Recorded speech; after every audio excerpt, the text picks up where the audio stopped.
According to the judgment of the Oratrice Mécanique d'Analyse Cardinale, the Hydro Archon to be punished via the death sentence.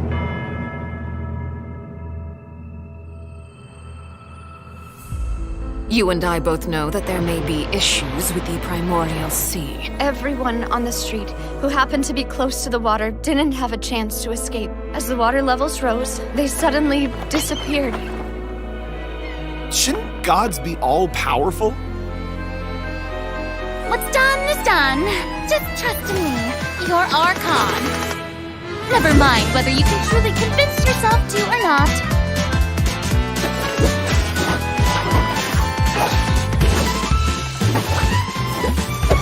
The show begins! Shower me with praise! Let my name echo in song! What's the news?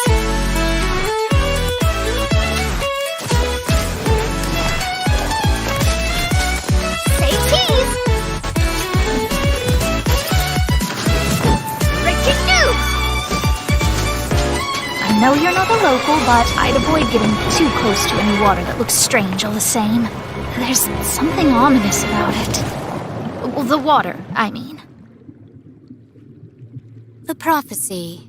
Yes. What has been prophesized will be fulfilled. I, Marina, will use this trial to show the world the true meaning Do of not resist. justice! This judgment is fair and just. What is the meaning you would call You have this never been as justice? superficial as you have presented yourself to be. No more excuses! Then why should we acknowledge it? Fusalo, why did you deceive us? Applaud and rejoice! Wait just a moment. This isn't right! The trial of the Hydro Archon, Seem to remember the floor, will now This begin! trial is... I now understand the true purpose behind this position.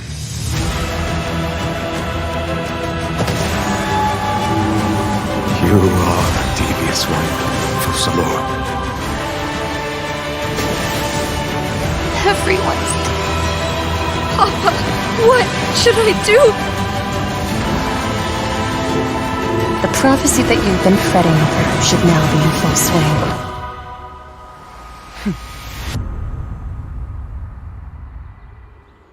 I suppose this would also be the justice that belongs to you. All will eventually end in a magnificent and dramatic trial. Farewell, Nervalette. I hope you've enjoyed the part you played these 500 years.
cat's tail.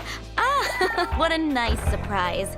Don't tell me you came to learn Genius Invocation TCG without bringing any cards! It is time to see what you are made of! With sword comes shadow. Go as one!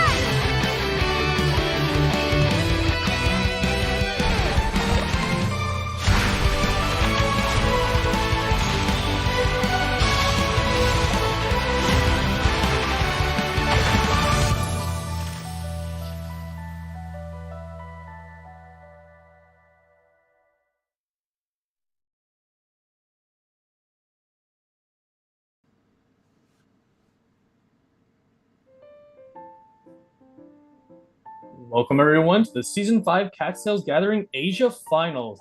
I'm Koja Creations, the production head of the GITCG community, and I'm joined here by my fellow co-caster, Kettle. Hello, I'm Kettle Toro. I make Genshin shirts on YouTube and stream on Twitch, so you might recognize me from there. I am so excited to be here today. And I've been casting for the TCG competitive scene since its launch, and I'm really happy to be here today. Fontaine's final chapter is right around the corner. What are you excited for, Koja? Personally, I'm super excited for the Archon quest to see our favorite characters fending off the impending doom of the Primordial Sea. But how about you? I am so excited to see Skirk. Oh my goodness, I was not expecting to see her in the trailer, so I really hope we get to see her. Yeah, she's super awesome. What a cool character. But even in the world of TCG, things are getting exciting. Next patch, we'll be getting deck codes and new characters. But before we get there, we have the CTG Season 5 Finals. Let's get to it. Yep.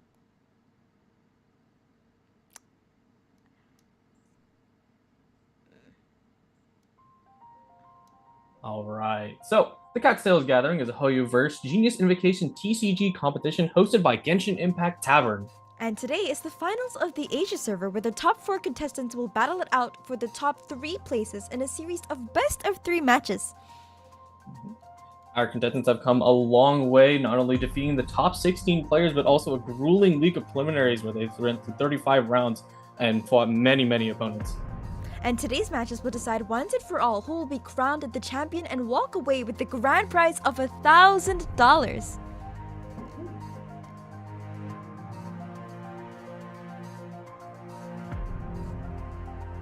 Today we'll be observing 2 matches. We'll be starting off with a third place match to determine who will claim the title of 3rd and 4th place. After which we'll be going into the grand finals, where the entire championship will be decided. So let's take a look at the 2 players contending for 3rd place in Season 5 of the Cat's Gathering. Yep, so first we have Iced Tea. Ooh. Yes, do you recognize this player, Kojo? I do. I've definitely heard and seen of Iced Tea inside the Cat's Gathering. I've never actually gotten to personally watch them play, which is a shame. But you know what? We get to see it now. And looking at their first deck they're bringing, looks like they're doing Beidou, Chongyun, Razor. That's super neat. Is this like a super conduct deck? Yep, they're going to be dropping superconduct reactions, and it's definitely one that people do not talk about that often. Moving on next. Next we have Garasu, who will be referred to as Glass, who is running a Nahida Electro Charge deck. Would you like to introduce us to this deck, Kojo? Yeah, Nahida Electro Charge, something that rose up as soon as Nahida was released in 3.7, and she's kind of stayed the same way since. Combining Nahida's ability to enhance elemental reactions and, the oppression of the summons that these two bring. It's a pretty strong deck. I really love Nahida, so I'm so happy to see her in play here. Anything unusual about the card setup? Oh, never mind. Looks like we'll be seeing the 2 decks head-to-head. What do you think of this matchup? I'll be interested. It'll be interesting to see if Ice-T can kind of, stall out the game a little bit, and with Beidou, because Beidou, she, with her skill, she creates a little shield for herself, and with Ice-T, or sorry, not Ice-T's, with the NEC deck, is that with so many summons, you are gonna struggle a little bit with how much damage they put out. Yeah. All right. Looks like we're heading into the game itself. Oh yeah, and quickly to answer your earlier question, honestly, no. The decks seem relatively straightforward. The only big difference I'm seeing from last patches, of anything, is Chef Mao and Dunyarzad, who got changes coming into this patch. Ooh, all right. What does Dunyarzad do again? Dunyarzad is basically like the ultimate companion card. So what she does is that if anytime you play a companion card, she'll reduce its cost by 1. So like, let's say Chef Mao costs 1, it's now 0. Oh, that's so good. All right, looks like we're going to the die rolls. Ooh, oh, 4 Omnis already. It's very lucky. Holy crap. Yeah, that's a ton. Right, Ice-T is not as lucky. Yeah, and if anything, it's kind of like a nice fringe there. Not looking too good. Oh, alright, starting out, Flash just drops all the sums off the board. I know what I'm here to do. And yeah, oh, that's also the that's the other change for Dunyarzad I forgot to mention. So her actually I'm not sure if this was a change, but I think Dunyarzad now also draws a companion card whenever you play one, so you can kind of keep the chain going basically. And yeah, we just observed that there. Alright, Ice-T immediately just using normal attacks on the Oceanid. Oceanid just putting out their summons as usual. It's actually interesting that they use normal attacks, because that actually signals to Glass that, oh, I don't have good dice this first round, which is definitely it would be an advantage in a different kind of match. Alright, hopefully Ice-T gets more lucky this time. Yeah, hopefully. It's now, you know, moving to turn 2. You need to start dropping some elements or you're gonna start falling behind. Yeah. Rolling all the die. Ah. Darn. Not looking too good. And Glass has the advantage thanks to the Paimon card they played, giving them more Omni die. The swap over to the official for another Oz summon. Yep. Yeah, gonna start rolling in that electro charge. There we go. Yep. Wow, still only normal attacks. It is not looking too good on the dice for Ice-T. Ice-T's profile picture really showing how they feel right now. It encapsulates the feelings when you don't roll what you need. Yeah, right. Alright. Let's see. The Glass should just be dropping official summon, not really anything else they might do, but I'm curious what they're gonna do after, you know, since they've kind of completed their game plan, so now they can either move to Nahida or move to Ocean. I do wonder if they will. True. What would you personally move to? By royal decree!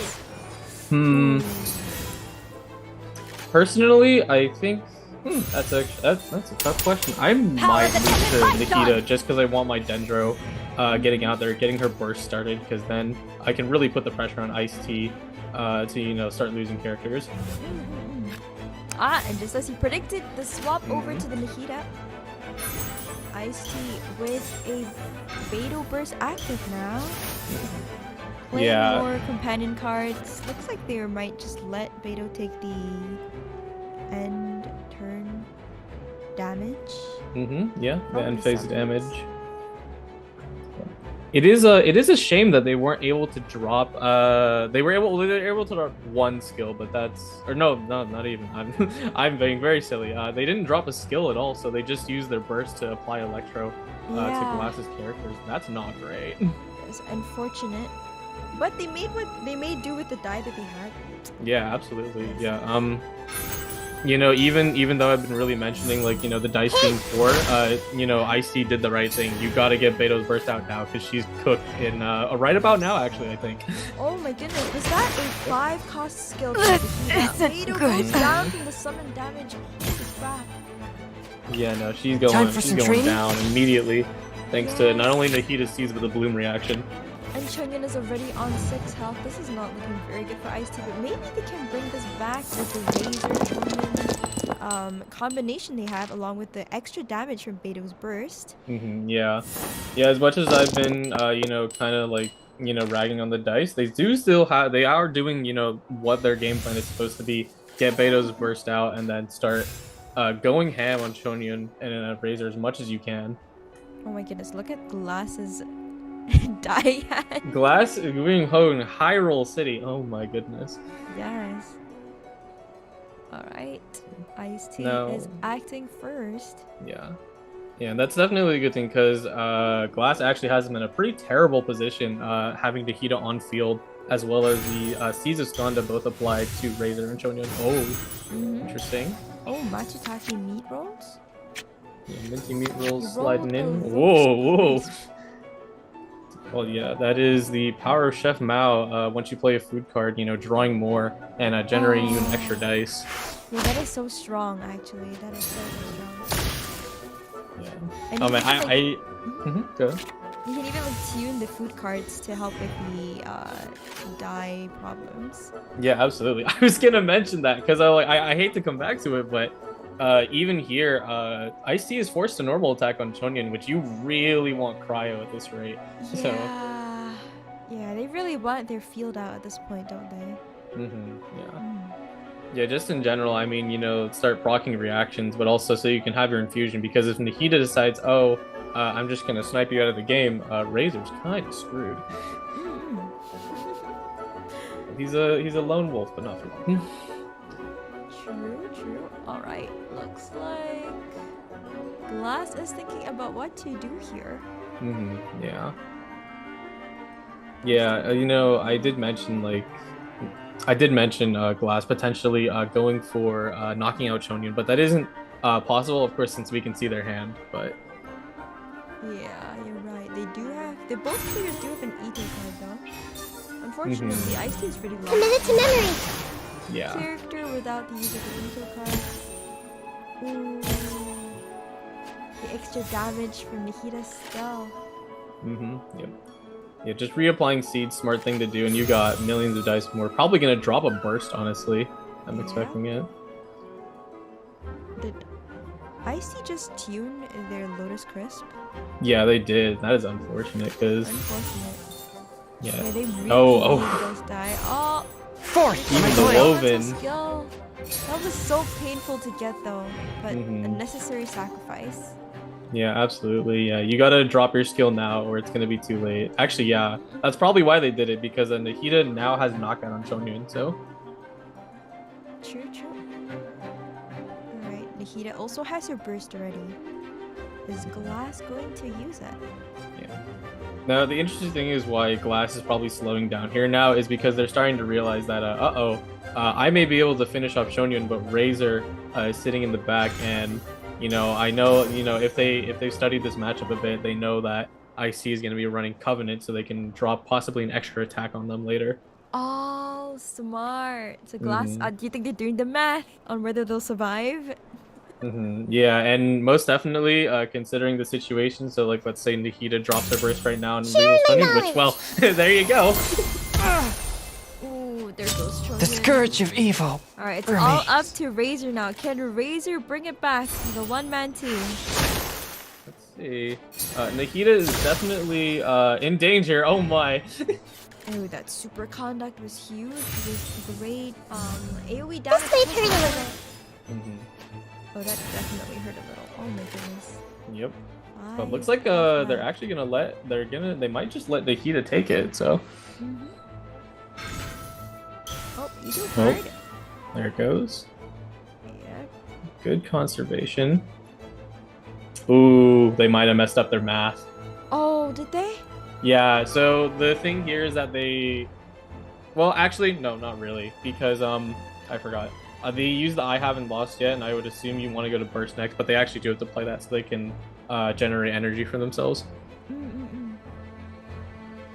But, yeah, technically the issue here is that Ice-T really, really needs to drop a burst, but they can't because both their cards in their hand are essential to do one more attack. Oh, that's so unfortunate. Oh, but they choose Covenant. Rip. Oh, that's so painful. They had to sacrifice their Arcane Legend card. Yeah. Oh, wait, it's not over. They have Gamblers. Oh, it's not? Yep. They got one more attack in them. Right, Gamblers. Oh, big brain. Yeah, they were, despite all the dice, I mean, they're equipping Gamblers early, which, people are usually a little cautious about. But, I see as the linear game plan they have, they are just going to drop it in early.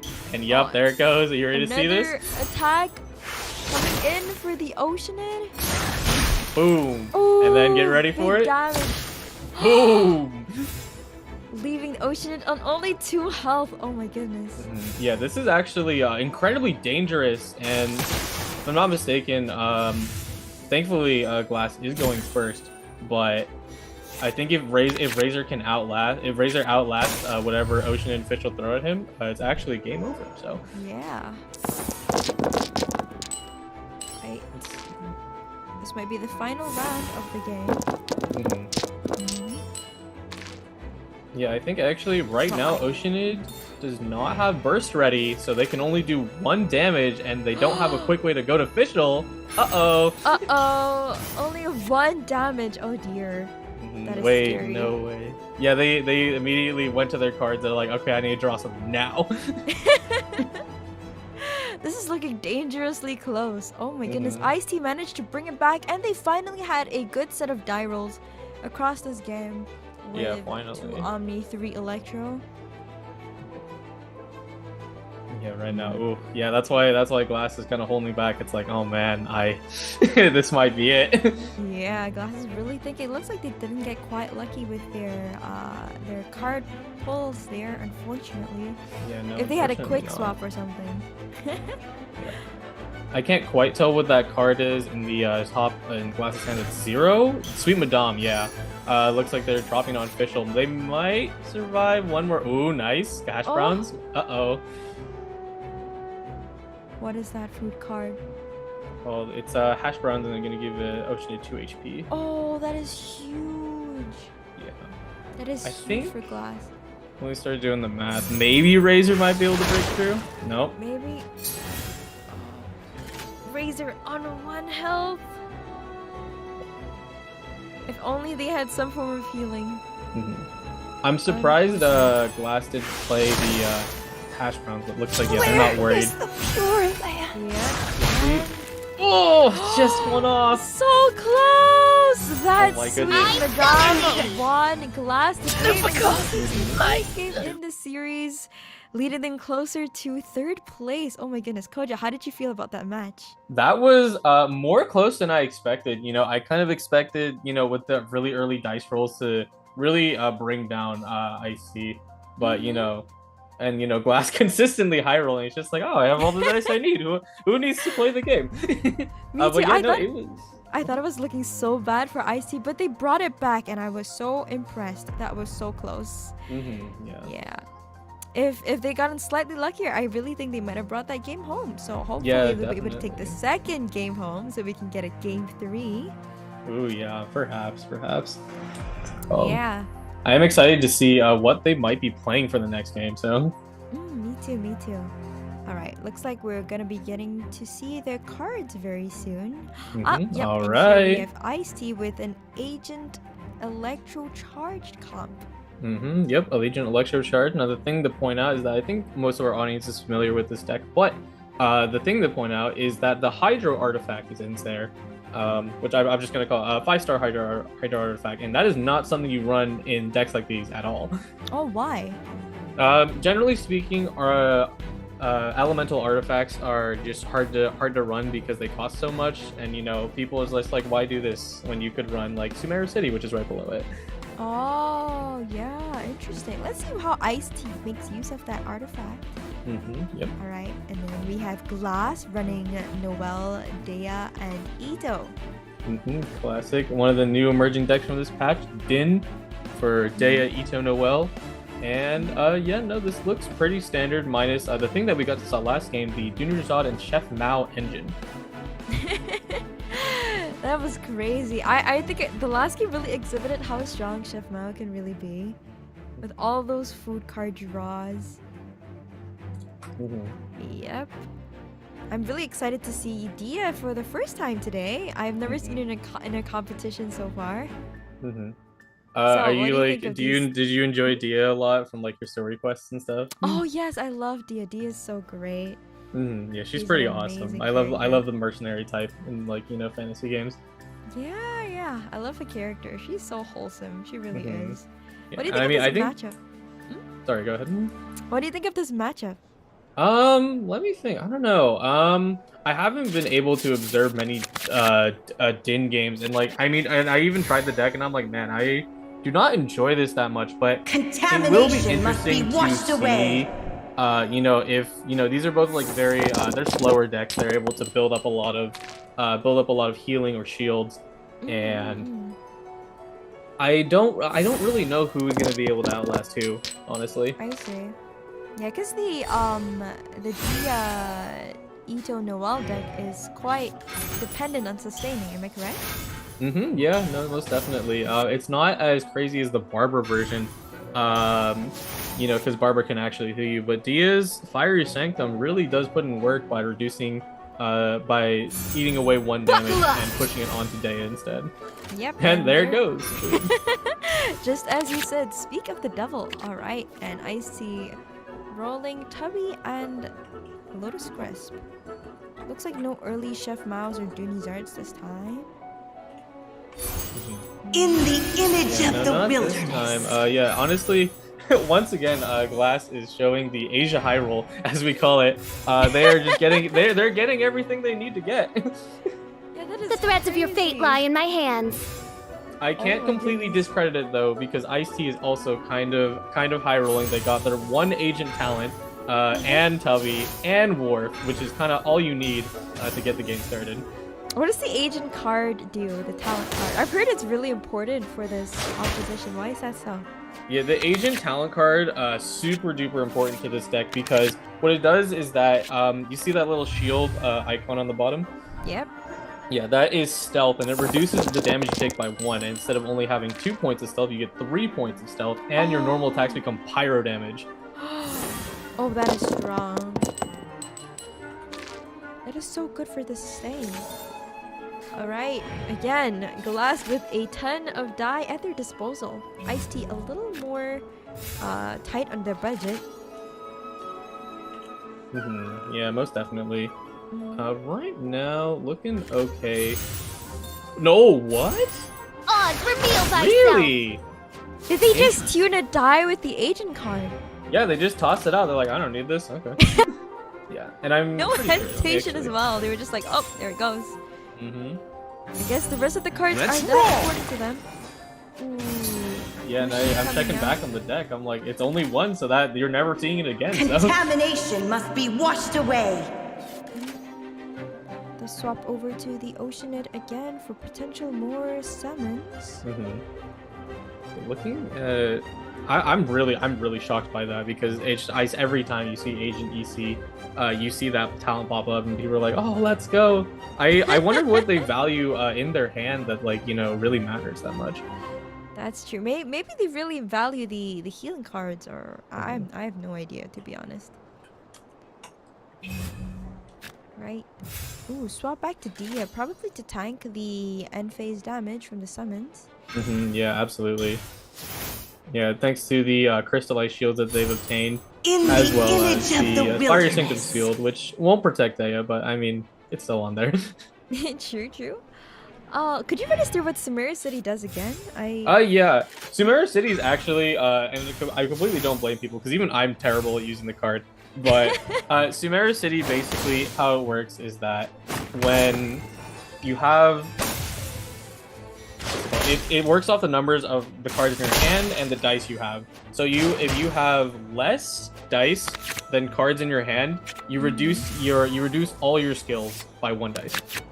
All your skills? Yeah, all of them. So burst, skill, normal, all of them. Oh, that's pretty wild. So you need less die than cards in your hand, meaning you have to keep more cards in your hand? Am I correct? Yeah, but that would be the case pretty much. Wow, that's a very, very interesting card. Let's see if that really helps Ice-T with their die usage here. And oh my goodness, why does Glass have so many Omni die? Here, yeah. The exact wording for it is when your character uses a skill or equips a talent card, if you do not have more elemental dice than cards in your hand, spend 1 less elemental die. It doesn't specify, but yeah, it's only for your abilities. You can see it down there actually. You see how they're all lighted up in green? Oh my goodness, the double Chef Mao. Holy crap. Yeah, that is Glass huge. might be able to sustain their comp for really long because they're gonna keep rolling more and more food.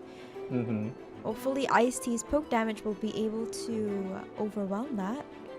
But it remains to be seen. Yeah, hopefully. Dea might actually be in a little bit of a dangerous position because Oceanid's holding 2 energy right now, and one they can do one more summon. Not only protect themselves with the frog, but also will have a burst ready, and Dea is cooked at that rate. True. Ooh, very nice move. Oh, Hu Tao summon card. Removing the Oz from the field, that is huge. Yep. So Well, yeah, reducing Oceanid's damage by removing Oz, but also just removing Electro Charge from the board too, so... Yeah. In the image of the wilderness. Alright, we have Oceanid locked and loaded, and they have 3 summons aboard, which allows them to do the maximum amount of damage with their burst. Oh, they can actually, they can go one more actually with Fischl, if they dropped Oz, yeah. Yeah, it's a scary burst, but I think Ito might be able to tank it just with the setup, but not by much, honestly. True, there's still Dia's summon along with the shield on Ito. Yeah, Dia's summon, they haven't made a shield yet, but they probably will, like, right now, so I would not be surprised. They could drop Ushi for a shield, correct? Yep, yeah, they can drop Ushi for one damage reduction, and then if they... Oh wait, actually, yeah, they have the bell on Ito right now, and so they drop Geo-Res, and then they'll gain 5 shield. 5 shield for an effective health of 15, that is crazy. Yeah, it's well. My goodness, this build is so tanky. Attaboy! Yep, and here comes Ushi on the board. Yeah, look at that. Look at the shield. Looks like a slight miscount. Looks like a 4 shield, but it is pretty close to what is about expected from the belt. You're not getting through it. That's the real truth. In the name of the princessin. Oh, so they've opted to swap over to Fischl potentially for a summon. Yeah, I think they're actually planning on something. So right now, if I'm not mistaken, it looks like they're gonna go for Fischl summon and swap back to Oceanid and try to drop the burst. And hopefully Glass does not realize this. Oh, never mind. I summon thee. All right, dropping the Fischl summon. I retract my statement because they actually dropped Sumeru City early, so that means they're definitely not running back to Oceanid. I see. Swap to Noelle. Oh, they're gonna use Noelle. You cannot run. Ito's looking really scary right now. Similarly, Ice-T swaps over to the agent. Yeah, they're like, okay, meat shield 1, meat shield 2, let's do it. Both meat shields on the board right now. Perfect pizza, very good. That's so good. And they also transferred their last Omni into Lycan, so now they're gonna have a much scarier amount of dice next turn. For once, Ice-T may have die advantage, perhaps. Alright, big and damage coming in. Yeah.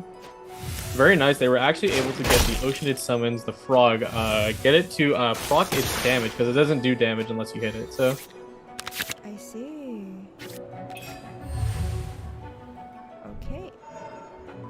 We have this card on Ice-T. Would you even find it worth it to remove Dia Summon with that card? I'd say Dia Summon is potentially worth it when you're starting to get into, like, you know, fringe cases, you know, where, like, Noelle is gone, it's just Dea and Ito. So it's definitely worth it in some aspects. But yeah, send-off value is pretty low here. Ooh, fast swap. Uh-oh. Oh no! Oh, the Adeptus Temptation! Is it going to take out the agent? Who wants some of this? Let's take a look. Oh yeah, he's gone. What you owe must one day be paid. On the bright side, Agent was kind of a meat shield, but yikes, that Ito still has a few more wax in him. Yeah, most definitely. It's not necessarily the end of the world, because they did tune Agent talent earlier, so they probably weren't intending to use them that much at all, which is definitely a bold move by them. Now, perhaps it was a really 900 IQ move from Ice-T to swap over to Agent. If they left it on Oceanid or Fischl, they will be gone, which removes the Electro Charge reaction altogether. Yeah, and especially with Agent with no setup, no talent, no Lucky Dog circuit, which I think I think they were running one. Ice-T is really able to adapt their plans according to what happens. Yeah, they have one Lucky Dog circlet and they've yet to draw it, so I think they just, they packed it in. It's like, all right, agent, you're not useful. Goodbye. Get out of here. Yeah, get out of here. Let the real people do the work. Yeah. Alright, but thinking. Yeah, I kind of like you. Go ahead. Could they smash through the Oceanid? Ito will most definitely smash the ocean. Well, let's see. Four dice only remaining, so maybe not quite. They already proc Chef Mao, so they can't generate more. Yep, they moved away. Oh, they moved away. Yeah. I really wonder how Ice-T's gonna be able to take down that Ito though. He's looking so healthy at 9 health. Yeah, no, 9 health, 2 shields, gonna be a big problem now. Ice-T is probably thinking this is kind of bait from Glass, because right now if you eliminate Dea, you give a free swap to Ito, and then The I threads don't of your think he fate can lie in my lethal hands. just yet. Let me do the math on it. I really admire how these players are able to calculate, like how much damage their characters do, how much damage their opponents do, especially since it's not shown to them. Yeah, no, calculation is a huge deal in the TCG, and even like as a caster myself, like it's very difficult to be calculating the amount of damage Ito does, because he's got his bonus charge attack, bonus Raging Oni King, bonus Bell. It's a lot of math that all crunch together. True. Alright, the swap back to the fish. It looks like they didn't take the bait. Glass is thinking about what to do here. Oh, and they opted to use the hash brown to heal their Noelle, making her healthy, close to healthy again.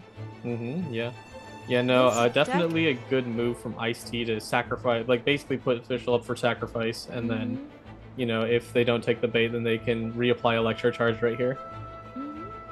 This deck is so tanky. Oh my goodness. It's like they never took damage in the first place. Oh! Ooh, ending turn. That's a little risky. Oh man, I was gonna mention that earlier. I have a life hit in the burst. Oh yes! Official has a burst ready. Is it enough to take out Glass? I'm really rooting for Ice-T here, because I Shadow Raven, let night fall! Yeah, right here. Yeah, unfortunately does miss it by 1. Official can't do that much damage. She's no Kaching, but still already dangerous position anyway. Yep, the swap over to the Oceanid. Yeah, and realistically, it doesn't matter. It's definitely cooked. The full board of summons is coming. Yeah. And yes, let's go. And there's Electro Charged as well. But that does mean that Glass gets to start off first with Ito and hit the Oceanid. They caught me. There is one small thing they were able to waste 1 Electro Aura, which is pretty crucial if you're going to be playing summons, but at the end of the day, it doesn't matter. Dea is out of the game, and no field, no Sanctum field after, so. Oh, you're right. Oh, finally tearing through the shields. Ito's finally at half health. Yeah, unfortunately, he will gain those right back, because Tenacity of the Mill is a lovely artifact. Oh, yes, it is. Okay, lots of Dendro on Glass's side, but not what they need. They need more Geo, and Glass got pretty unlucky this time. Most definitely. Glass is actually, like I mentioned earlier, since Dea was not able to redo her summon, they're now playing reactionless. they will not be able to, crystallize, for whatever reason. So. True. They're a lot less survivable now. Perhaps the Chef Mao companion on the board may be able to help out with that. Yeah, hopefully. But unfortunately, reactionless is Ito's forte. He doesn't need those. True.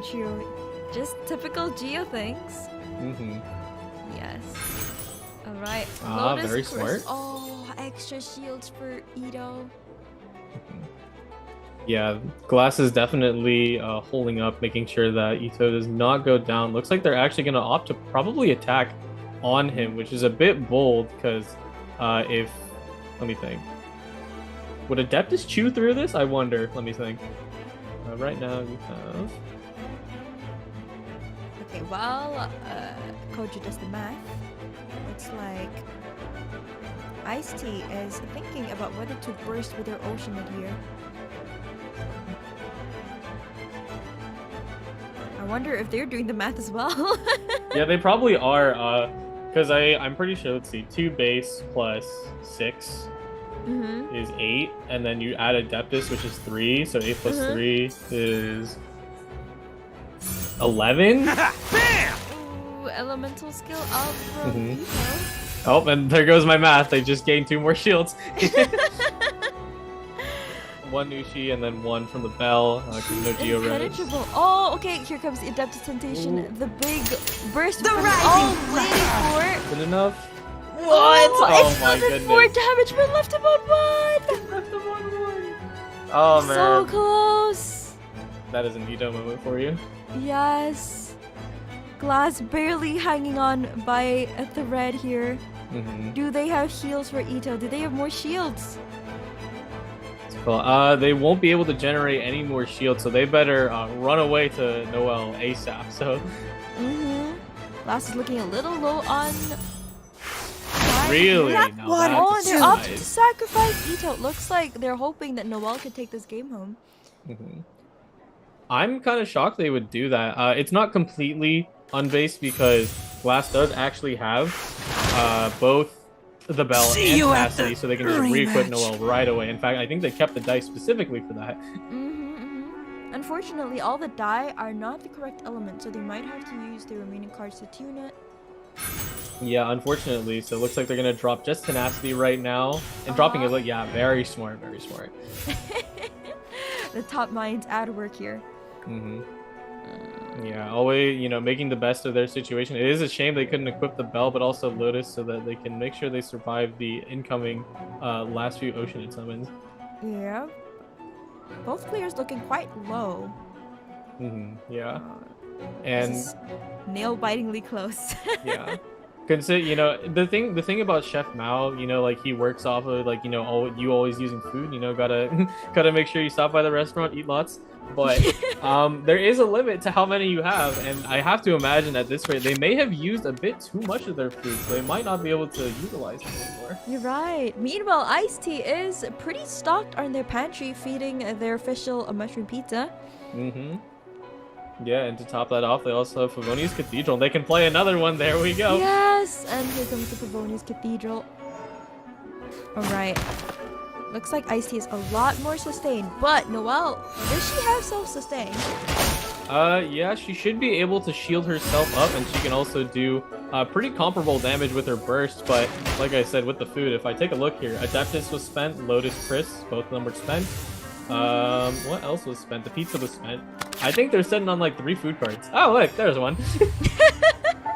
Very clutch food pull there from a blade is like a tea leaf. Only those who sample it many times can appreciate. We're getting a little bit of audio bleed. That's okay though. Here talking in the background. Okay, Ayaka was spectating. She gotta see how her friends are doing. Yeah, exactly. Alright, will this food card bring Glass the game home? I don't know. It feels like, to me, from my untrained eye, I think she's gonna go down. But she does have the bell for extra sustain. Well, I think your trained eye is actually accurate because it is unfortunately pizza, so it only heals 1 initially, so it's not a lot. But breastplate does come down with the bell. Ooh, do you see this Samara City procs on the bottom? Oh yeah! Water's form is ever changing. Yeah, reduced Oceanid skill all the way down to 3, which is huge. That is massive. Oh. Normal attacks coming out. She has a burst ready, but she's only on 2 health. Yeah, pretty much. Let me see here. I think, yeah, it looks like Ice-T has in the bag because I think you know what's about to happen. Yeah. And 1, 2, 3. River carving rapid. Oh, and it's a GG's for Glass. Ice-T takes the game, which Looks like means we'll be going on to game 3. Yeah, you got your wish. We're getting a game 3. Let's go. Yes. Oh, this is so close. Both players played so well, though, making very good use of their cards and their die to the absolute maximum potential. Yeah, and what I really enjoyed was their really accurate calculations on doing like their burst checks, because like I said, with these cards, Ito, he's gonna form a new shield every 5 seconds, so it's gonna completely throw off your math. I can't believe Ice-T actually managed to tear through All those shields. They tore through a 15 health Ito. Oh my goodness. Yeah, that's crazy. That is insane. To call, and especially you know, like as a player, like it'll really mess with you when like you're one off and you're just like, oh, okay, is it still worth it? Like, because a lot of the times in TCG, you know, people teach you that you should make sure that your skills finish the job and you don't leave them on one, because that opens up so many opportunities on the opponent's side. The fact that Ice-T was able to come back from what looked not so great for them when their agent came out was impressive. Yeah, I agree. All Right. right. Oh, And- well. well. What do we have here? Yeah, it looks like they're swapping, basically low-key swapping decks. Reverse now- Uno card. Oh my Yep. goodness. The only difference between this is that Ice-T is running Covenant instead of Fresh Wind and Freedom, and I personally am a bigger fan of Covenant. But Covenant gives them extra die at the end of their turn? Yep, extra 2 dice, and that gives you a free Ito charge attack. You can also feed it to Liben, get more dice into him. So It's basically just a free 2 die sitting in their pocket. yeah, and Ito is perfect synergy with them. Looking on the other side, perhaps. There we Alright. go. Oh wow, they really did. what do you know? It's the deck we saw earlier, which we're quite familiar with now, the Chungin Beidou Razor deck. Anything interesting about the support cards? So far it is really just the light. It looks like Glass probably favors this kind of deck archetype. The Chef Mao and Dunyarzad engine combination is coming together. Now I am a little surprised at running it, because the only card that actually costs anything in this deck is Paimon and Dunyarzad herself, which you can play too, but you don't really need it. True. Okay, so do you have any predictions coming into this game? Any deck slightly favored over the other? Now, we did see Din lose last game, but I'm definitely favoring that deck because with how Chongyin Razor works is that, like you saw earlier, is that they're still going to take that time to set up, and they don't really threaten that much damage until Razor starts going ham, which if you give Ito time to set up, that's not good. So both decks require quite a bit of setup, so let's see which player will be able to set Time to their get down to hard cards business. up first. Yeah. Starting off with their middle characters. When it comes to Din or just like Ito in general, like, you know, if you're able to high roll both your artifacts and your bell, you are pretty much set for the game. So, you know, that is the dangerous part of, you know, their deck. So it's very dependent on your card pulls? Yeah, pretty much. Alright, Well, so and Ice-T already high rolled a little bit because we checked their hand right now. Right. But they got the bell already. Nice. Ooh, that's a little unlucky for Glass 2. No Dunyarzad start, but Cheng the Ninth is still decent. Chang the Ninth, could you run me through what that does again? Yeah, sure. It's definitely and it's okay. It's great to talk about it actually, because this card has fallen way out of the meta. People dropped it after a few patches, but Yeah, I feel like I basically- saw him a while back, but I haven't seen him in a while. Yeah, no, it used to be super duper popular. So basically, when you deal physical, I think it's physical damage, or you do a normal attack. Actually, no, it's physical damage. Elemental reaction. He will gain 1 stack, and then once he gains all 3 stacks, he will draw you 3 cards. Oh, so great for card generation. Yeah. Why do you fall out of the meta, actually? Basically, like, you know, character kits became a lot more complex, and since he doesn't trigger with skills, right, he only triggers with normal attacks or elemental reactions, you need to guarantee that you do that, because otherwise, well, he's never gonna work. True. But there is quite a bit of normal attacking in Glass's deck, right? Which makes it quite worth it to play, perhaps. Ah, that's the one I was missing. I knew it was missing one more condition. It's piercing damage, which thankfully Glass with the superconduct will definitely do, but they won't need to worry about that too much. So. Alright. Oh, I got my slight thing wrong. This is what happens when cards fall out of the game. It's 2 cards, not 3. Oh, it's 2 cards. That's still a reasonable. Look alive! Yeah, definitely for, you know, him costing 0 dice and you can just throw him out there immediately. It'll be quite useful. I'm so impressed by the speed at which the characters know which cards to sacrifice from the ones they have in their hand.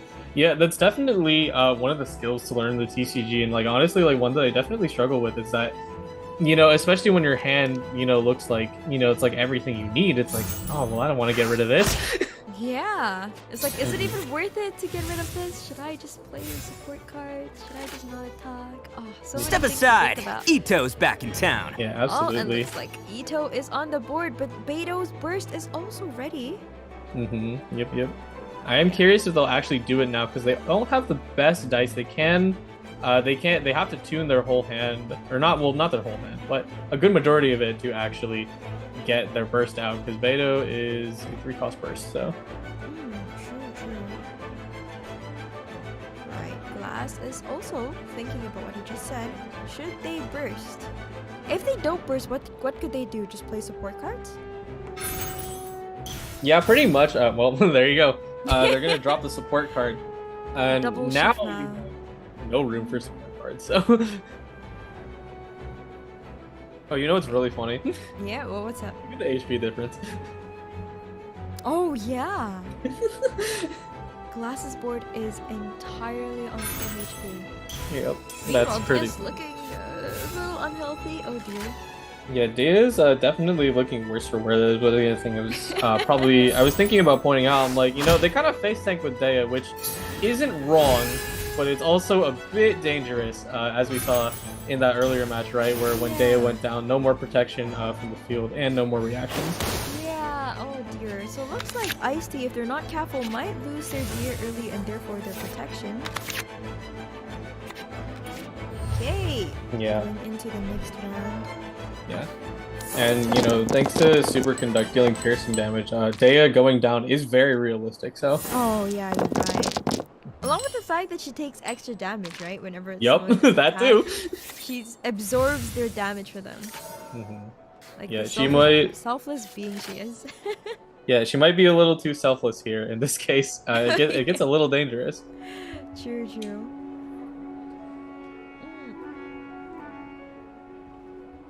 Okay, now it is Glass playing Sweet Madame on their rather healthy Beto.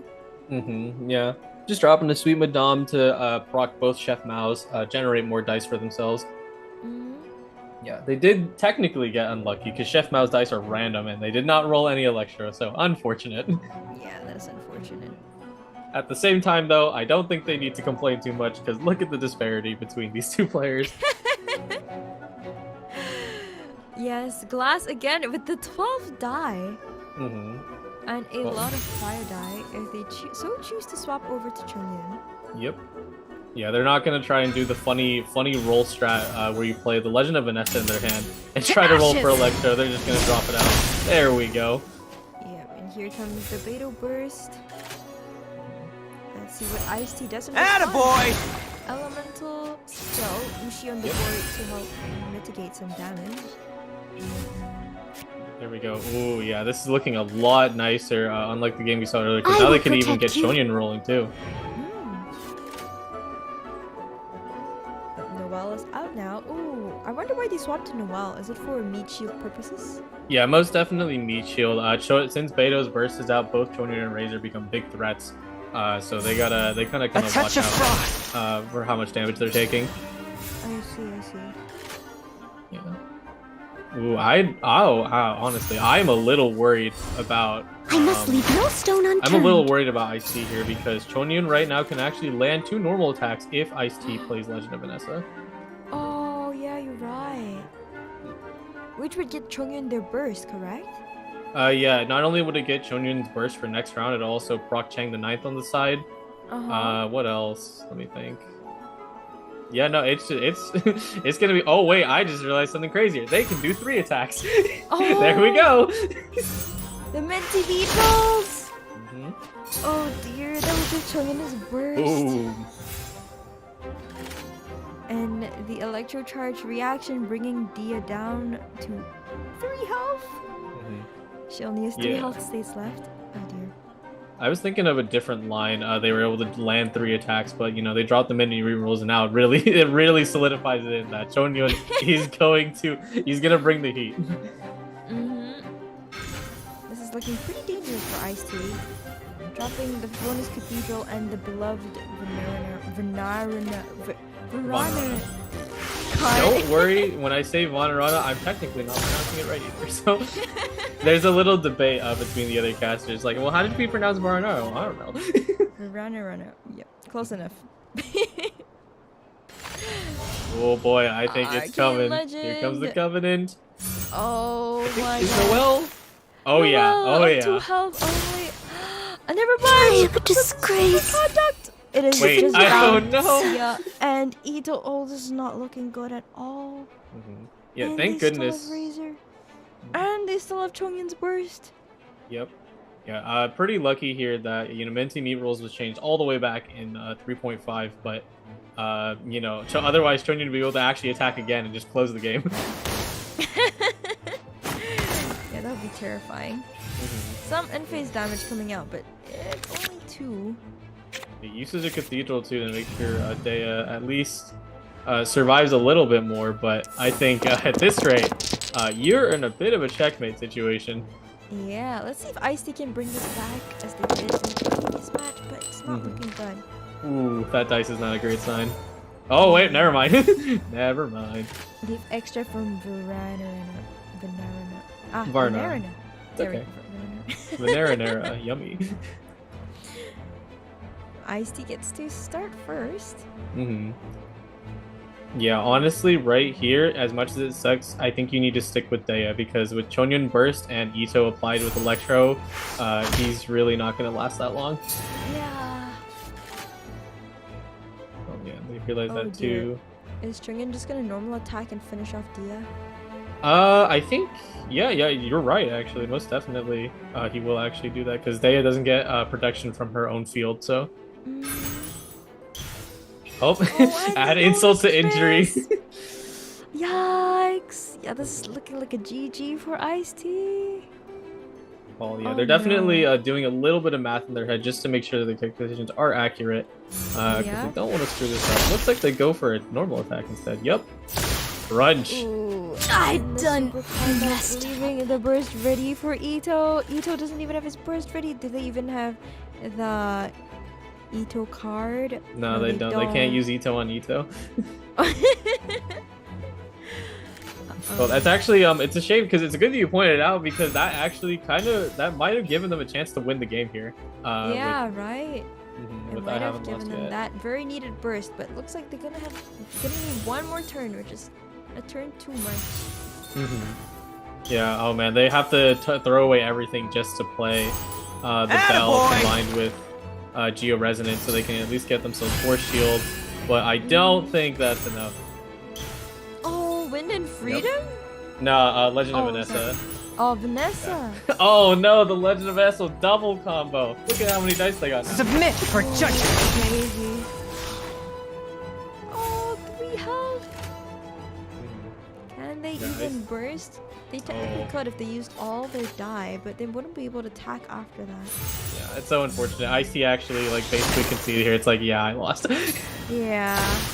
Grunge. At least I'm going down. And Glass takes the series, getting a 3rd place in season 5 of the Cat's-Tail Gathering. Congratulations to Glass. Yeah, big congratulations to Glass, and also well played to Ice-T. I think both of those games were pretty good. I think the last one was a little more definitive, but the early 2 games, those 2 games were very, very interesting. Yeah, they were nail-bitingly close. I really enjoyed watching those. All right, we'll be heading into a short intermission break of 10 minutes. Go grab some water and snacks, and be sure to stay on to catch the grand finals of the entire competition.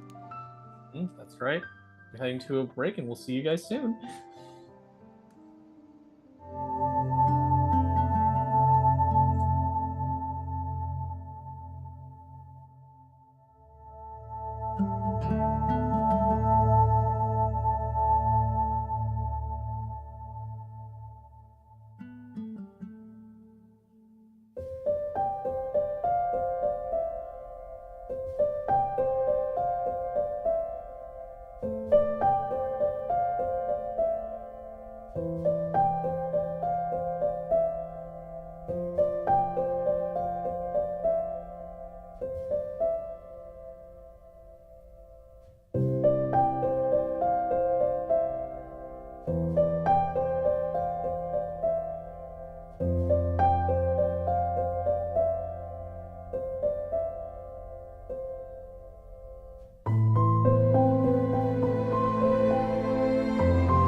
And welcome back, everybody.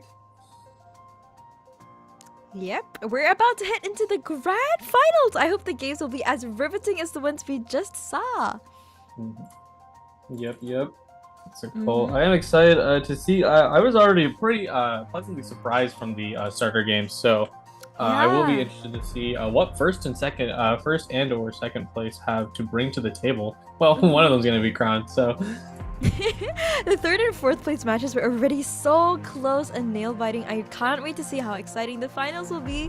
These are the best players that have fought through all the top players in the Asia region, and we're about to see the big brain plays they have to bring to the table. Yeah, the top 16. I actually do wonder if we may or may not see the bracket, but otherwise, yeah, we're just gonna slide on over. Let's see if there are any players that you recognize when we do get to see the final two players. Yeah, hopefully I do. What's it called? Asia is one of the most competitive regions, and regardless, we TCG players. We play all the time. We will go anywhere for a good competition. So. Yes. I didn't know Asia was one of the most competitive regions, actually. Yeah, no, it was pretty crazy. Like, basically, like, to my understanding, and I don't know if it's completely this way. Oh, looks like we're sliding over. But yeah, you know, in the preliminary round, you get 35 games, and the win rate for Asia is only 5 losses. That's crazy! Oh my goodness, only 5 losses out of 35 and that games. is. Like, that's difficult to hold up, really. Yeah, that is so difficult. These players are really the best of the best. There we go. We have the brackets, taking a look at the battles the players have fought so far to make it to the very top. So, is there anyone you recognize, actually?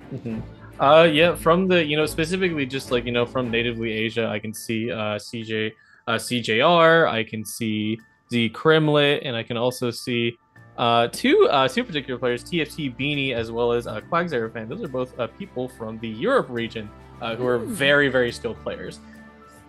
Wow. And they chose to compete in Asia. That is crazy. All right, moving in. We have our first player, Kirisa, who is playing Agent Electro Charge, which we saw earlier on in the competition. Yep, we saw that already earlier today, and looking pretty standard, but there is something to note. The 4-star version of the Emblem of Severed Fate, which is not what you would run in this at all. Oh, why is that the case? So Emblem of Severed Fate has been like an interesting card, and it basically just gives you an energy after someone bursts, but it's just like people like never really found a use for it. So it's not even like a meta card in any deck? Nope, not at all. Oh wow, that's really interesting then. They chose to bring it to the grand finals, and now we have PP Mount. Fun fact, their name actually means skin cat. And I mean, they are playing a cat. We got Kaching in the lineup coming in here. Oh yeah, you're right. This is a classic Pyro Kaching. Now, once again, they continue to surprise me. They just like artifacts, man. The 5-star version of the Crimson Witch of Flames. Oh, 5-star. Does it cost more to put on the 5-star artifact? Yeah, pretty much. So when I say 4-star and 5-star, they're like, it's not actual naming conventions in the game, but it makes it easier to identify, basically. I see. So it's something the community has come up with for ease of reference. Much. Yeah. Nice. I love that, Wait, here, because I remembered it now. That Emblem of Severed Fate is called Ornate Kabuto, and that's a different name for every 4-star artifact. I'm not remembering that. No, it's hard to remember. It is. Wow. Okay, so what do you think about Pyrocutsing versus electro charged agent? I'm interested because I've never actually seen this matchup play out, but the thing most definitely is that I feel like Agent EC has the advantage because they have the ability to sustain. And when it comes to Pyrocutsing, the big thing is that if they don't have Bennett Burst, they aren't that strong. I see. All right, starting off with Bennett here. Okay, both players rolling. Now, one thing I actually didn't get to mention earlier, because listen, when I see artifacts, my brain lights up because I'm like, you are cooking something real. difficult. But the other thing to note is that they did bring egg. I believe the Pyro Kaching brought egg, which is also extremely unconventional. I'm sorry, what's the card again? To that fried egg. Water's form is ever changing. Actual egg. What does the egg do? So the egg, and recently it was changed at this patch, but it revives your character. It does? That's insane. Out of the way! I can't believe it actually does the same thing as the actual egg in game. I thought it would just be like a healing effect or something. That's so strong. You know, it's a really interesting card. No, yeah. I got tripped up because I'm like, did they change the egg to make it 2 HP? No, it's still it's the change was that it used to cost 3 of the same dice. Now it's 2 of the same dice. Oh, whoa, it got even stronger. Okay. Yeah. All right, typical opening lineup for Oceanid cards as usual. Just lots of summons. I can't believe Bennett's burst only costs 2 energy. This is such a good burst. Yeah, no, it's kind of ridiculous that Bennett, you know, hasn't received some changes because, you know, I mean, to be fair, it is a little warranted because you don't see Bennett spawning all over the place, but he is just so strong.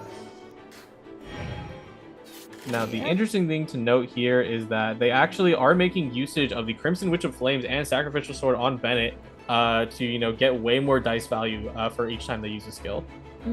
Looks like the skills are much cheaper now. Yep, it's -1, and also when they drop their skill, they'll regain a dice as well, so... What? Oh, no wonder! It costs so much to put on that artifact, but it could really, really pay off here.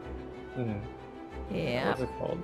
Yeah, in general, the elemental artifacts, like, you know, they have received changes to, you know, be slightly less dice, but even in general, people do not conventionally run them. Like, you really got to be thinking about, like, okay, I can pull this off. Now it is Kirisa's turn. We're thinking about what to do here. Will they swap to official to drop Oz as usual, or do they have something else up their sleeve? I am interested to see what they're kind of worried about. That is very interesting. A Lotus on Oceanid. Of the wilderness.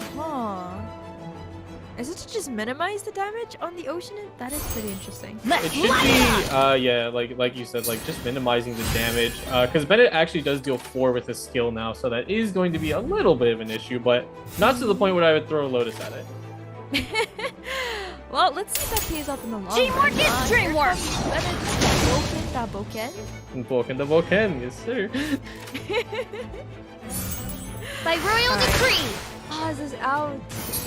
And we have the full board of summons. Ta-da! Clee's here! Oh, that is very interesting, actually. Well, I wouldn't say completely out of the ordinary, but usually you want to drop Bennett's talent with Bennett burst with talent, which they do not have, unfortunately. Unfortunate. Alright. End phase damage going in on Clee. That's gonna be dropping that's a lot, actually. Oh my goodness! She went from 10 to 2 in one end phase. That's crazy. Really showing you the power of the electro charge comp here. Yeah, most definitely. Those end phase summons do a ton of damage. Now, it is a little unfortunate that Clee is kind of sitting in a dangerous spot. If they don't have healing, she might just be eliminated early. So, yeah. Unconventional meat shield this time, I guess. Yeah, no, I mean, pretty much. Clee definitely in this deck, you know, like Kaching and Bennett are the core, you know, so like the other character you can throw them out technically, but with Clee especially, it feels bad. Oh man, they recognized it right away. They're like, "You're mine." What was the arcane legend card that was played on Kirisa's side? That was Fresh Wind and Freedom, and it drops in, and now it's still their turn, so they get to do it again. Oh, wow. Okay. And honestly, I'm a little scared of this situation because you can see they have that little Mona card in their hand, and Official's got 2 energy. You're right. Oh, wow. That's looking very scary, but they don't have a lot of die left. So let's see how this plays out. Yeah, no, it would cost a good amount. It actually would cost the rest of their dice if they want to do that move. Personally, I would be a fan of them doing it in this situation. Because that would eliminate Bennett and just leave Cutting alone on the field to take all the end phase damage, right? Yeah, pretty much. Oh, yeah. Has so many pyro die, but will they even get to use it? Yeah. Well, that is actually something that they're calculating for, because they could drop the burst, but then PP Mal just might just take it back. They're like, okay, that's cool, buddy. Anyways. Oh yeah, you're right. You just heal it back, right? Yeah, pretty much. Bennett will be able to heal to about 7 HP. Oh, they're doing it. Yeah, they're going for it. Oh, Wings of darkness, come, sever night from day. Oh, 4 damage. Leaving Bennett on 2. Can Bennett survive the end phase? Out of the way! Let's see. He should be able to heal himself the majority up now. I wouldn't be as scared because they have no food. So, you know, Bennett has a limit on his healing, so. Oh, yeah, unfortunate that PP Mal didn't get any food here. Yeah, that would have... Food actually would have significantly Time is shifted the against game. us. Yeah, but they swap over to Katsei, so she's going to take the damage. But that could be really painful for her. Yeah, PP Mal is actually doing a really good thing here and dropping the Gamblers plus skill so they can kind of get the ball rolling. Oh, the damage coming out without the official, but there's still one more Oz on the board as a remnant officials. Legacy, to say the least. Yeah, and thankfully, unlike Dea, you know, Oz does what Oz do. They will keep firing Electro until their usage is run out. What are they gonna do here? They have so many die. Yeah. Gamblers are so strong in these scenarios. Yeah. They really wanted to fish for a kill, but you know, Agent right here is that, you know, they're full HP. You know, I got 2 stealth. You ain't touching me. Oh yeah, and if they draw Agent's talent card, did they earlier? They did not, but you know, even in general, they're just they will not be able to rip through Agent. So. PP Mal's probably doing the math now to see if they can take out the Oceanid, how much damage they take in the end phase. So many things to consider. I heard that little ring. The timer is starting to count down, so they got to get moving. Looks like they're going to burn Stiletto and resummon one. There you go. I do wonder what they are fishing for. They could theoretically farm up their burst. Yeah, most definitely. So the worry is that you will see, let's see, Hydro, and then Electro. Oh, they're gonna let Bennett take the end phase. Get out of here! Yeah, there we go. Agent left on 1 health. The overload swaps back to Oceanid. Oh, but the heals! I forgot about the heals. His the heals. That was massive. Bring him back to a whopping 6 health. Let's go. Time is against us. And the swap back to cutting for end phase. Looks like they really want to keep Bennett up here for the burst potentially. Yeah. Generally, it's, you know, and also just because Bennett himself is set up already, so you know it's better that he falls into the end game over Kaching. Oh, this is looking quite close, but Oceanid is back on full health again thanks to Favoni's Cathedral. Yeah, that overload was very crucial because now Oceanid not only has no summons, but I don't, you know, without summons, they really don't do that much damage. So yeah, you're right. I mean, I guess they could do Vaporize somewhat. They would be able to do Vaporize. Unfortunately, Agent over here does not have a Pyro Aura applied, and it looks like, ooh, they do have a fast swap. Oh, they fast swap. Oh. Wait, that's huge. And the Lotus Crisp to keep the Agent up. Normal attack on Cutting brings her down. Idea. Yeah, good move. I did not recognize the heavy strike up there because I didn't see the card. But that's just enough to take out Kaching. So rip. And now it's just Bennett. Unfortunate. Strategize card. Let's see what they get. Ooh, the Ito card could be very useful for the extra die and the energy. Teamwork is dreamwork! Another Bennett burst out again. Going up to 7 HP. Really unfortunate. Still no talent card for Bennett. Yeah. So late in the game and they still don't have the talent card. Yeah, it's not impossible to play Bennett without talent card, but it does not feel great. So How huge is the talent card actually? the talent card is like you get to maintain your damage bonus regardless of your HP. So like if Bennett falls below 4, he can still do 5 damage per normal attack. So Oh wow, that would have been huge. Literally game changing. yeah, and now It's like they got C1. Yeah, no, pretty much. What's it called? Actually, I try to remember which constellation it is that it's referencing to. It is C1, yeah. I'm pretty sure it's a C1, yeah. Really, really strong constellation, really, really strong talent card. PP Mouse the keeper. What to do now? Can Bennett bring this game Out of the way! Not water, 6 too. damage, leaving 6 her damage, huge. Go. Ooh, the sack sword comes into play. Yes. Got 1 extra dice, so they can actually drop another. Now it is unfortunate they have no gamblers, so they cannot do another attack if they wanted to. Water will and never finishing off the Oceanid. Agent is a lot lower, but they do have reactions and end phase damage. Yeah, unfortunately, they might not have reaction for very long because the Squirrel from Ocean is actually going to waste the Electro Aura. Oh, you're right. That is unfortunate. But he's only on 4 health. And I believe Kisa gets to start first. Hey, there it is. Oh, there it is. There it is. It's a little late. My goodness. To add insult to injury.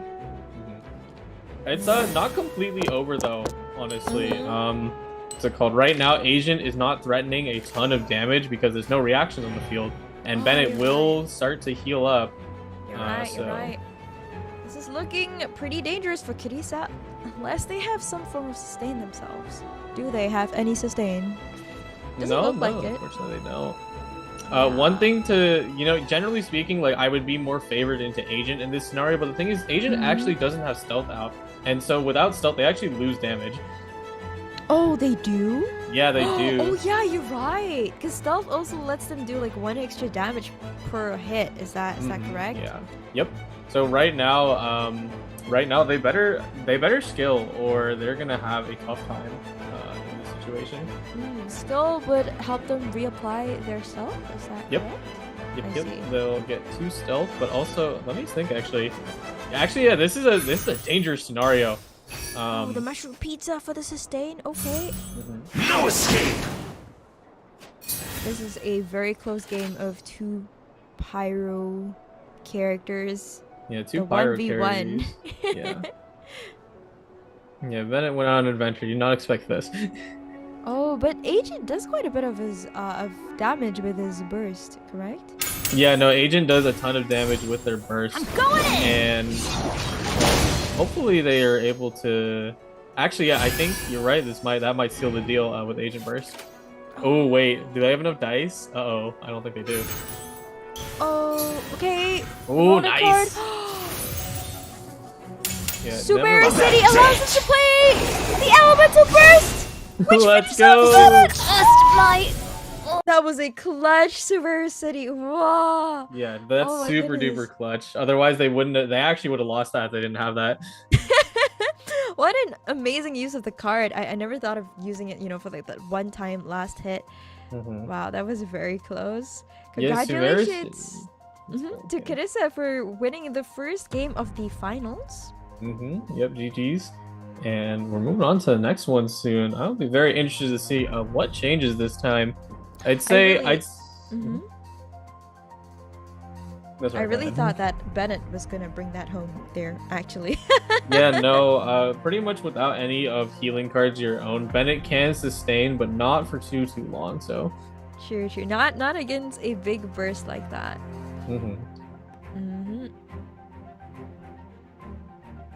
All right. Moving to the next game. Ooh, a different version of what we've seen before. This time with a Lorchel instead of Noelle. How does that play, Kojo? Pretty much with Lava Churl, you're trading your shields for a lot more aggression. So I will be interested to see if Lava Churl even comes into play though, because that is a difficult part of playing Lava Churl, is that you have a hard time having them last very long. So I see. So it's a lot more damage but less defense. Yeah, their base HP is 8. So oh yeah, you're right. Oh, but they do have that shield to chip through, right? If I remember correctly. Yeah, they do have the shield to chip through first, but it doesn't take too long. Oh, and look at that. Agent EC, but with Yai Miko. Oh, Yai Miko. Interesting. How does she vary from Fischl? Why would someone pick her over Fischl? Fischl is pretty straightforward, you know, as a card. And with Yai Miko, you can get more Electro onto the field over Fischl, but it does take a little more work, so. I see.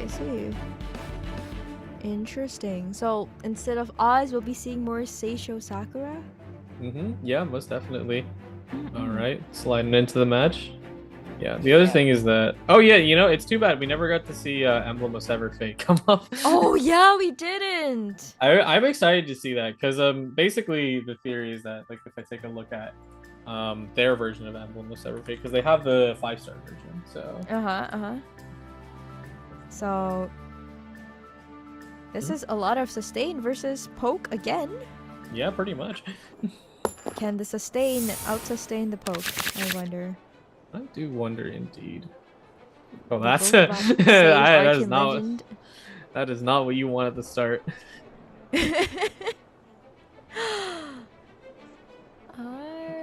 Yeah, even their stuff, they're like, oh man, what is this? Considering what to do. Oh, leaving. We have 2 bells now. Okay, would they put 1 bell? There on is each no character? escape. Maybe. Usually not, because Dea does not take as much advantage from the bell. You know, this is definitely where the opportunity cost of changing out Noelle starts to hurt a little bit, because Noelle could equip the bell in this case. True.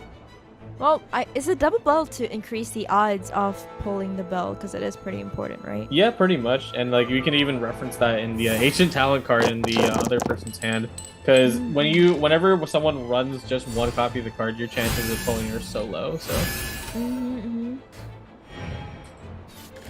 Okay, starting off with the middle characters. Do they always put the starter characters in the middle? No, not necessarily, and especially actually, it's funny that we never got to see it this time around. But with Wanderer introduced into the game, you need to be very careful with how you order your characters. I would have loved to see Wanderer. Oh my goodness. Yeah, Wanderer has become a little bit of a menace out here. So I'm actually quite surprised that he's not here. It's probably because these players want to err on the safer side with sustain, which I definitely agree with that mentality. In the image of the wilderness. Okay. Similar startups. Oh, I noticed this time they didn't start off with Dia. Instead, they opted to start with Whatever would you do without me? Yeah. Yeah, it is an interesting way to get things started. Probably because they saw the bell and they're like, okay, well, I might as well, like, you know, shield up. Fair.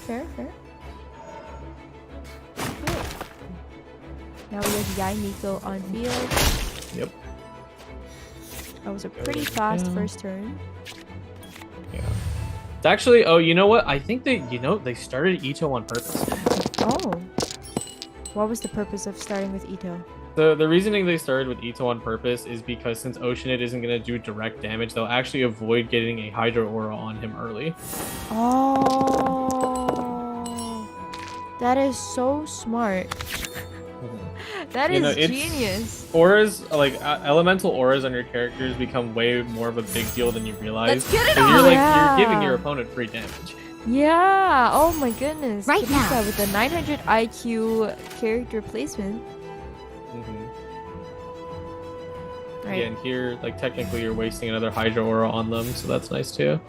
We swap back to Ito. Strategize card being played. Oh my goodness. Let's see how there the is emblem no will be used here. Swap over to Radia again. I'm actually very curious to see who they even put it on. For those who don't know, Emblem of Severed Fate, it costs 2 of the same dice, and when you use this, if someone else uses a burst, you yourself will gain 1 energy. And the bonus with the 5-star version is that your elemental burst's damage is increased by 2. Oh wow, that could be huge for, like, I don't know, maybe the Oceanid's burst, someone's burst. Yeah, that's no, very most interesting. Definitely. Yeah. Oceanid's burst would do a big deal because now it deals 12 damage. Yai's burst could also make use of this Age burst. Pretty much this whole deck is built with people who are going to deal big damage with their burst. So if they get there, hopefully they do. I really want to see it in play here. Since why is it not popular? Actually, what's the issue with this card? Generally speaking, just like you know, like there's not really it's when it comes to artifacts in general, it costs dice to play them. So it's like, well, why don't I just put something that gives me more advantage instead? Like immediately, right? In the image of the wilderness. Pay off, I guess, like an investment almost. Yeah, it definitely does, especially emblem, because you know, specifically 5-star emblem, you're not getting a damage bonus unless you burst. So. True. Yeah, it is quite hard to get another character's burst up to even make use of it. That's a good point. Oh, the Geodai coming out. Ito is 1 energy away from his big burst that we've seen do a lot of damage over the course of today's matches. Yep. Very nice. Just nailing a 3 damage normal attack. Oh, interesting. On the Oceanid. Alright. Yeah, this was a very setup heavy turn. Now Oceanid does need to be careful because they are not sitting on a lot of HP and Ito is burst ready, so. Oh, no, it's gonna be less HP now. Oh, it looks like Oceanid might go down early here. Yeah, and that is definitely not something you want, honestly. We might be seeing a swap to tank the damage. Yep. PP Mouse thinking about what to reroll here. They rerolled everything except for their Omni die. Oh, wow, look at that. Ooh, but they high rolled after that. Nice. Mushroom pizza immediately on the Oceanid. Will it be able to survive? In the image of the wilderness. Oh, they didn't get the shield. Oh wait, no, the frog was already out. Yeah, the frog's already out, unfortunately. There's 7 health now. Is that enough to survive Ito's ult? Let's see here. With the bell, let's do the math. It is 4 plus 5, I think. Either that or it's 5. It's either he either does 5 damage or 6 damage right now. So. I see. What's it called? And looks like that is a little dangerous actually. If I take a look at their dead, let's see if they have any depth. Coming through. Oh, and 6 damage. Yeah. Survives with oh, the rising flood. Sacrificial lamb. Oh, 5 damage out. With Dia taking 1 damage for Ito. Yeah. If not, Ito will be on 3. That is so big, actually. The fact that she just absorbs damage like that. I'm a bit surprised they're going in for the Ocean. It's sacrifice, not something you typically see in this deck. So. That's true. Once Oceanid goes down, there'll be no more electrocharge reactions. Yeah, pretty much. You know, once your little ocean friend go bye-bye. Oh, well. well. Not water, too. Where unfortunately, did have to waste one of their big attacks on a 1 health Oceanid. But I guess it can't really be helped. Yeah, no, the Nizar being played. Alright, PP Mao has the first turn advantage now. Yep. I'm a little surprised they went for Yai Miko's totem over the Hydro summons, because I feel like the Hydro summons are a bigger deal. Like, to be fair, you do like waste their Hydro aura, but still, I'd be more scared of like a Swirl, honestly. Now we only have 1 more squirrel on the board. Is that the name of the animal? Yeah. I mean, what is the name of the animal? What's it called? They have actual names, but like, you know. we have a community name for the frog. We call him George. We call him what? We call him George. Oh, that's so cute. What about for the squirrel? Any name for the squirrel? Unfortunately, some people have tried to make some names popular in the limelight, but they haven't really quite stuck. George is the one that stuck the most. George is a great name for the frog. Really fits the frog. Yeah, I haven't mentioned it too much, but yeah, it's a cute little frog. All right, back to the game. Yeah, back to the game. Ooh, double Dunyazard. Lots of Paimon cards to help with the die on PP Mao side. We'll be interested if they'll be able to play one, because they do not have a lot of dice right now. Oh, bye, Dea. Goodbye. Good. Yep, there goes Dia. Ooh, I haven't lost yet on Kirisa's side, the Ito card. Ooh, but something to watch Will out they for. play Ito on Ito? Ito on Ito. Well, there's something to watch out for an agent. You see the energy and the little star signs in their hand? Yeah. Oh, I think they Uh-oh, this might be dangerous. If Ito does not add a little bit of HP on himself, he might actually be cooked. I think they just passed it with that hash brown, thankfully. Getting really good with that last minute food plays there. Yeah. It looks like they're thinking about what they want to land, because they can deal geo damage with their current attack, but they don't have geo res to capitalize on it. Yeah, like I said, not too bad. You're right. 6 damage out from Ito onto the agent. But agent still has stealth up. Yeah, agent does have stealth up. Now I do believe one more Ito charge attack. Well, I can't quite see the stacks as further secret, but I think he has 2. So Ito would still do enough damage to finish off agent regardless. Oh, maybe not. Hold on. Hold on. Heal. Oh, they also have Mona's card to get the burst up earlier. Yeah, right now I actually think if they do a charge attack, they might miss it by 1. So. Ooh. It really hurts when you just miss it by 1. Oh, tuning the Paimon card. Yeah, it's gonna be getting them both out of here. It's very difficult to get Paimon at this moment. So.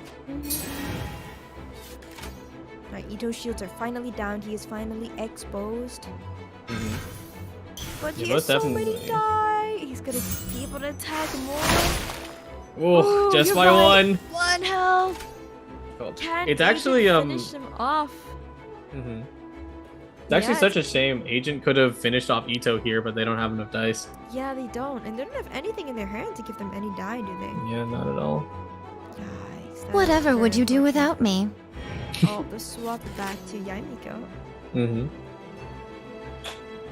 Yeah, Yai unfortunately is kind of coming in a little bit late. Like, she'll definitely get an electro-charge reaction here, but honestly, after that, she's really not going to do much. True, and she's the only healthy one in this team. Let's roll! The only left. I think Ito's going to change that real quick. Yeah, goodbye. Liven is a surprise. The reason I'm surprised they're playing that. Oh my. I haven't lost yet. Oh! Both characters on 1 HP. I think PP Mao is really walking on thin ice here. Oh dear. Yeah, no, it might actually be over. Let's see if the summons can finish the game. I don't think they can do anything. The fun is over. Let's see if this goes through stealth. You cannot run. Nope, not yet. But at this point, can PP Mao even do anything? Oh dear. I would say they literally have to. I think they have to unironically equip Emblem of Severed Fate and Burst. They actually have no choice because they didn't pull a Deafness. Oh no. At least they got a lot of Pyro die. But that doesn't really do much in the face of 2 opponents with 7 and 6 health respectively. A good Lotus and also Mal An eye Reflecting for Dice. an Oh, maybe eye. it's enough actually. Is it? Yup. 8 At damage. least actually overkill. Going down. But we still have the Lord Troll. It's 7 health along with shield. How much effective health does he have actually? Effective health is 8 right now. Oh wait, actually, okay. I can't really read it. I think it's a 3. Oh, that's a lot. It don't matter though. What you owe must work. Carissa takes the second game. Oh my goodness. What's it called? These Wait, players that makes are 2 games, neck and right? neck. Yep. All right. Damn. It's called Lava Churl. Being in the end game is a sight you really don't get to see because Lava Churl is usually dead by the end of the game. So I'm surprised that came into clutch. Yeah, I've seen the Lord Troll do a lot of damage with their burst also actually. Yeah, no, Lava Churl can do like huge damage with their burst, which is like why sometimes people used to run it, but they ended up just sticking back to Noelle because defensive was better. Like, we'll That was very exciting. Unfortunately, so much damage just came out of Ito, and PP Mao could not recover from that. Yeah, no, not at all. Yeah. We didn't quite get to see Emblem in action either, unfortunately. Yeah, I'm sad. I wanted to see Emblem. I was wanted really to see looking the forward sauce. to that. It would have been. It's really interesting. Like there's always like the metas who follow, but players really do sometimes they just figure out like very certain strategies or card combinations. It's like I can make this work. I love seeing that, honestly, like the individual plays that certain players do, their play styles. Yes. Yeah, especially because like like if something works, right, like why try to do something a little crazy, right, especially with what's on the line in this tournament. So yep, $1,000 on the line, that is right.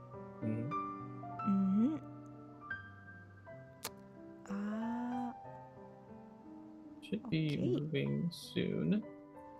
Yep, on to the third game. I'm interested to see what their last decks are. I'd say these are going a little bit faster, despite being sustain type decks. Sorry, the sustain, like the Noel Ito decks. Yeah, the matches are going faster than I expected, pretty much. Oh yeah, you're right. I've heard that Ito decks can last for really, really long. Oh yeah, no, absolutely. They can honestly last up to about an hour. So wait, Kojo who won the first game? Was it Kirisa or is it PP Mao? I'm pretty sure. Let me go back. Going back in time. Agent lost, so that means Kirisa won. I just realized. Wait a second. It means Kirisa won that, I'm pretty sure, because Kirisa won the second one. Yeah. Oh my goodness, I'm so sorry. Kirisa actually won both matches. Which yeah, we're sorry about that. That Kirisa actually is the champion of the tournament. Oh my goodness, I can't believe we didn't even realize. It was so close. Like, I think we got a bit lost in the sauce. Yeah, we got a little bit lost. I thought there was one more game. I'm like, oh man, like like they're going pretty hard on each other. So yeah, I really wanted to see a game 3, but unfortunately, it's over already, and Kirisa has won the entire tournament, taking home $1,000. Congratulations once again, Kirisa, for winning season 5 of the Catsteel Gathering. Do join the Genshin Impact Tavern if you'd like to participate in the future. That's right. Players will be going home with their cash prizes and their Primo Gems. Maybe I should join as well, because I really want more Primo Gems for Forina. Anyway, for more announcements on future seasons, you can also follow Astra Carnival on their socials. Yep. That's right. And don't forget to join Genshin Impact Tavern, discord.gg/Genshin Impact Tavern to sign up for future seasons. Thank you for watching, everybody. This is Gojo. And this is Kettle. Have a good evening, everyone. Bye-bye. Bye-bye.